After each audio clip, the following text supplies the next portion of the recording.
32절부터 42절까지입니다. 마가복음 14장 32절부터 42절까지 한 절씩 교독해서 읽겠습니다.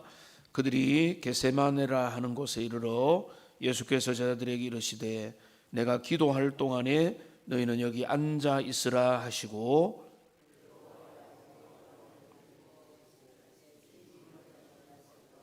말씀하시되 내 마음이 심히 고민하여 죽게 되었으니 너희는 여기 머물러 깨어 있으라 하시고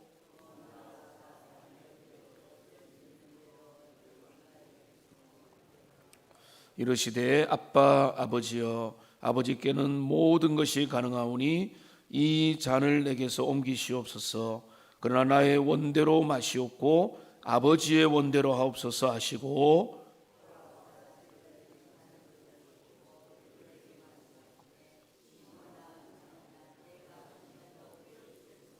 시험에 들지 않게 깨어있어 기도하라. 마음에는 원이로되 육신이 약하도다 하시고 다시 오사 보신즉 그들이 자니 이는 그들의 눈이 심히 피곤함이라. 그들이 예수께 무엇으로 대답할 줄을 알지 못하더라.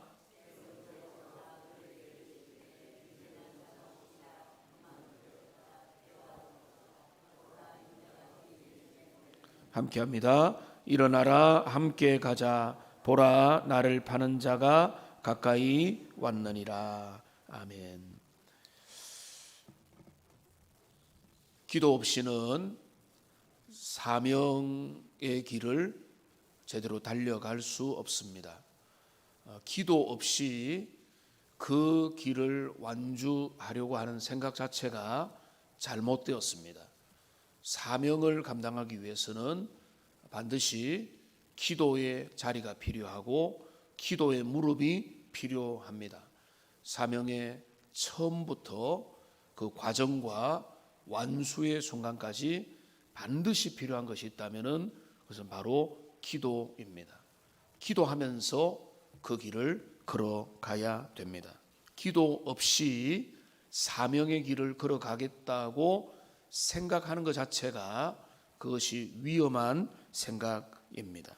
반대로 말하면은 우리가 주님이 원하시는 내 삶에 주어진 그 길을 아름답게 걸어가기 위해서는 기도하면서 걸어가는 것입니다.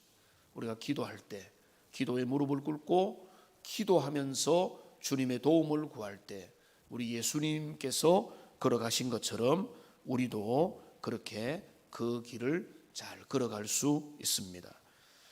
예수님은 기도하시면서 당신에게 주어진 그 사명의 길들을 꾸준하게 묵묵히 지속적으로 걸어가셨습니다. 예수님은 이 땅에 사명을 항상 의식하고 살아가셨습니다.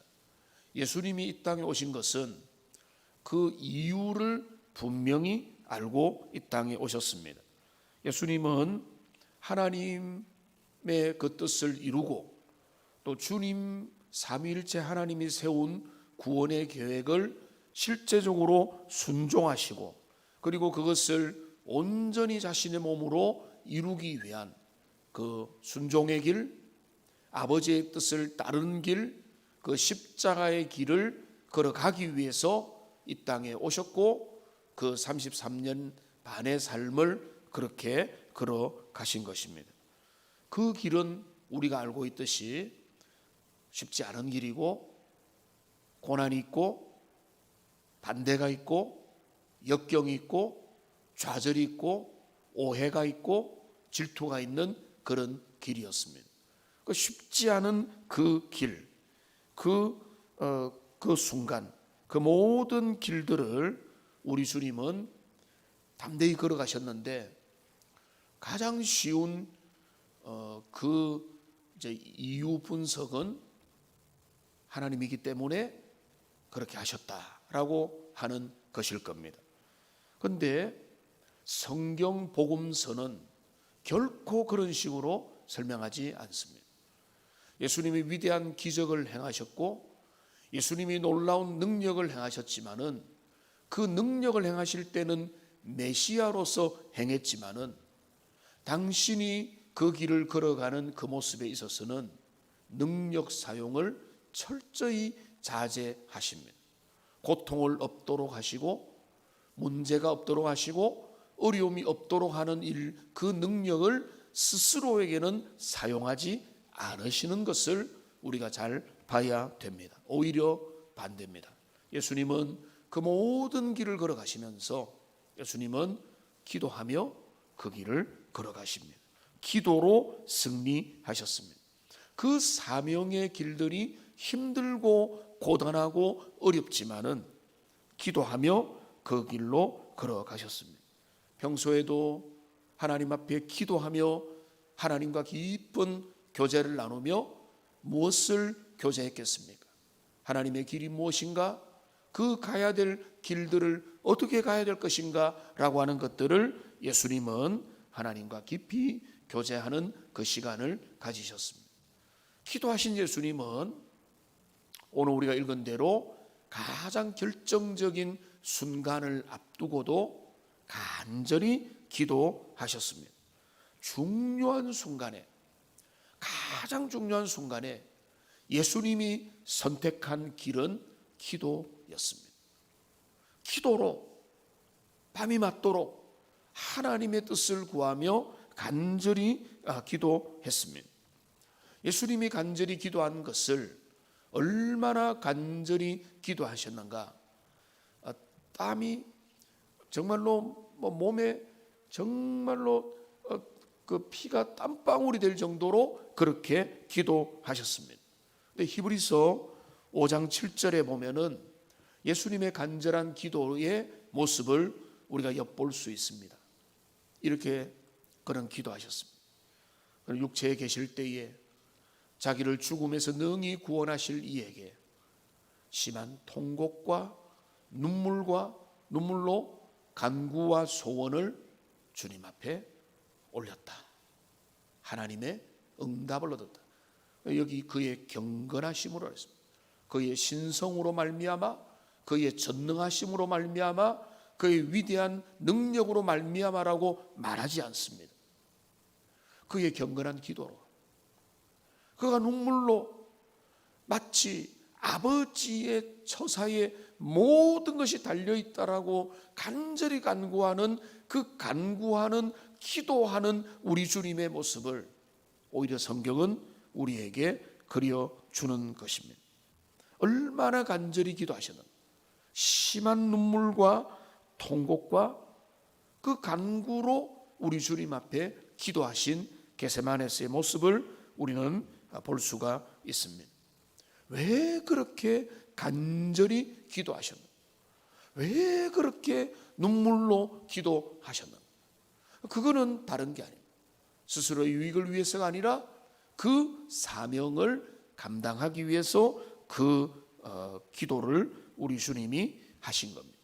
그러므로 우리는 이 겟세마네 기도를 통해서 우리는 다시 한 번 더 확인하게 되는 것은 사명의 길은 기도 없이는 갈 수 없다는 것입니다.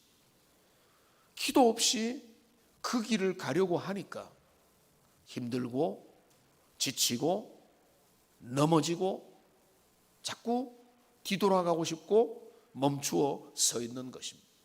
우리가 우리에게 주어진 그 사명의 길들을 한 걸음 한 걸음 더 나아가기 위해서 기도하는 저와 여러분이 되기를 주님의 이름으로 축원합니다. 기도할 때 전진하는 것입니다. 기도하면서 사명을 부여잡고 그 길을 걸어가는 것입니다. 우리의 작은 사명도 마찬가지입니다. 그러니까 우리는 오늘 겟세마네 동산에서 주님은 우리에게 이렇게 도전을 던지십니다. 기도 없이 가려고 하느냐? 기도 없이 그 십자가 지려고 했느냐?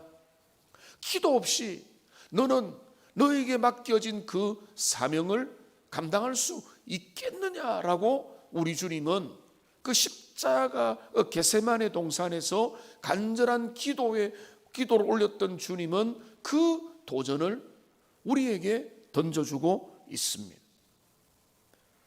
38절에 보면은 우리가 잘 아는 대로 기도하시다가 예수님은 제자들에게 돌아와서 시험에 들지 않게 깨어서 기도하라 라고 말씀합니다. 이 말씀은 두고두고 곱씹어봐도 너무 맞는 말씀입니다. 여러분, 시험에 들지 않게 기도하라는 말은 무슨 말입니까? 기도하지 않으면 뭐 한다는 거죠? 시험 든다는 것입니다. 자전거가 있는데 자전거를 꾸준히 이 바퀴를 돌리지 않으면 멈추어 설 수밖에 없는 것처럼 우리의 믿음의 길들은 우리는 어느 순간에 편안하게 신앙생활 할 수 있겠지, 어느 순간에는 열중시하고 누워가지고 게으르게 있어도 믿음 생활 잘할 수 있겠지라고 하는 마귀의 속삭임이 있는 것입니다. 어느 순간에는 내가 언제까지 내가 주님을 믿고 따르는 일들에 있어서 계속해서 기도하고 말씀 붙들고 예배드리며 헌신하고 주님의 뜻을 찾아야 되느냐? 그 대답이 있다면 그거는 끝이 없습니다. 우리 주님의 나라에 이를 때까지, 주님이 우리를 부르실 때까지 우리는 주님 앞에 기도하며 주님의 도움을 구하며 그 은혜를 구하며 우리 예수님께서 평생을 순간순간 기도하며 사명의 길을 걸어가신 것처럼 오히려 우리가 생각을 바꾸는 은혜가 있기를 원합니다. 주님, 나는 그냥 적당하게 어려움 없이 편안하게 내가 주어진 길을 잘 걸어가기를 원합니다. 이것이 우리의 소망이 아니라 오히려 우리 주님의 모습을 보면은, 주님, 나는 나에게 주어진 그 모든 삶의 길을 완주하기 위해서 주님 기도하며 주님의 도움을 구하며 은혜를 구하며 그 길을 걸어가기 원합니다라고 새롭게 결단하고 나아가는 저와 여러분이 되기를 주님의 이름으로 축원합니다. 기도할 때 은혜 주십니다. 기도할 때 사명을 주시고 사명을 감당하도록 하십니다. 여러분, 42절을 보십시오. 예수님이 이렇게 기도의 결론입니다. 일어나라, 함께 가자.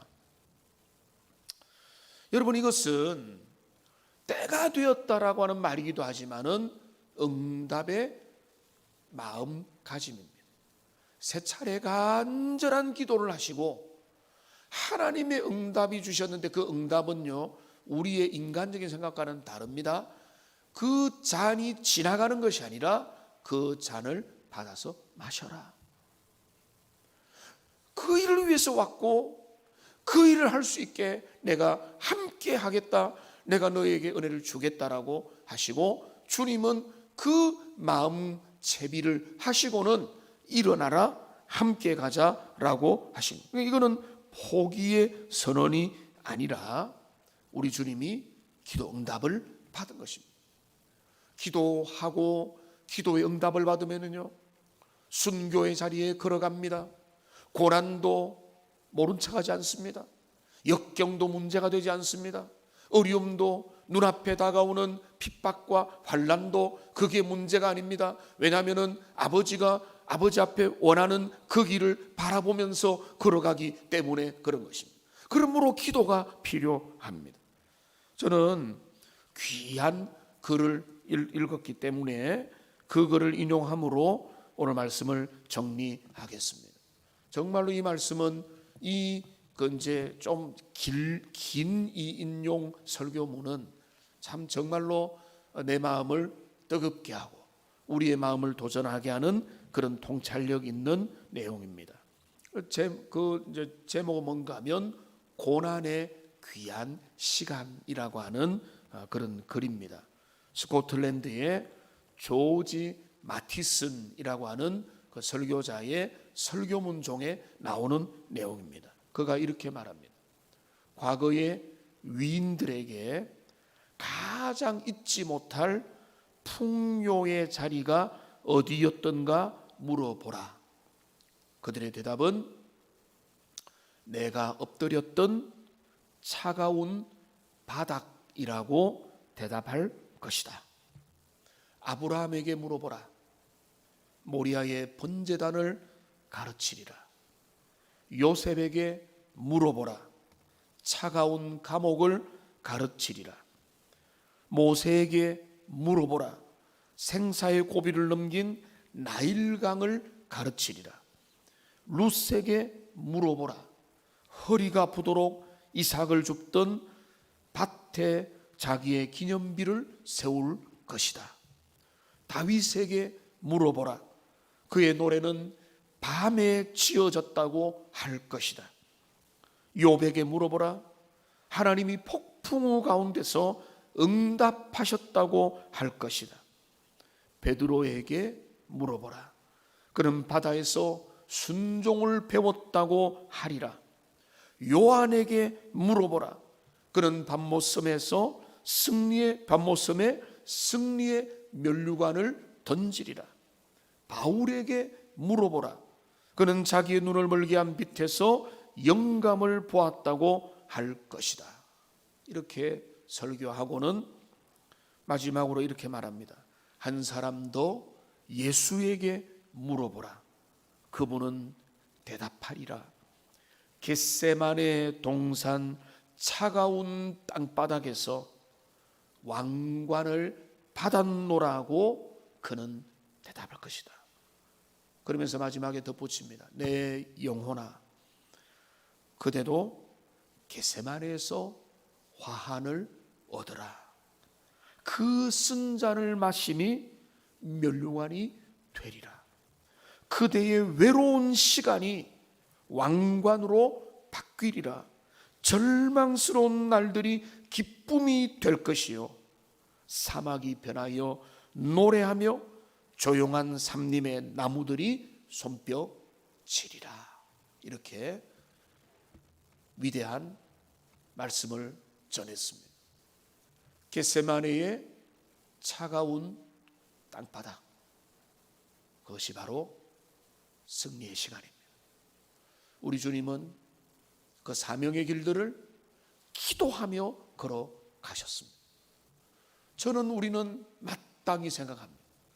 왜 우리 주님은 그렇게 간절히 기도하셨는가? 그거는 답이 분명합니다. 기도 없이는 사명을 이룰 수 없다고 하는 것이 결론입니다. 그분이 기도하며 그 길을 걸어가셨다면 하물며 우리는 우리에게 주어진 크고 작은 이 십자가를 어떻게 지며 어떻게 감당하겠습니까? 기도 없이 가려고 하는 그 생각이 잘못된 것이고, 그것은 우리를 힘들게 만들 것이기 때문에 우리가 주님 앞에 생각을 바꿉시다. 우리의 마음을 오히려 주님께로 집중하여 돌아보면서, 주님, 내 삶에 주님이 맡겨준 그 길을 걸어가면서, 주님, 나도 기도하며 주님 앞에 간구하고 주님의 도움을 구하고 이 작은 사명, 이 작은 것 하나라도 이룰 수 있게 해달라고 간구하면서 그 길을 걸어가기를 새롭게 결단하고, 여러분, 우리의 차가운 땅바닥을 멸시하지 말고 나의 그 간구의 눈물이 모인 곳에 주님의 그 순종의 전진이 있다는 것을 기억하며, 오늘 우리가 이 겟세마네 동산의 그 눈물의 기도의 가치를 새롭게 발견하는 저와 여러분들 되시기를 주님의 이름으로 축원합니다.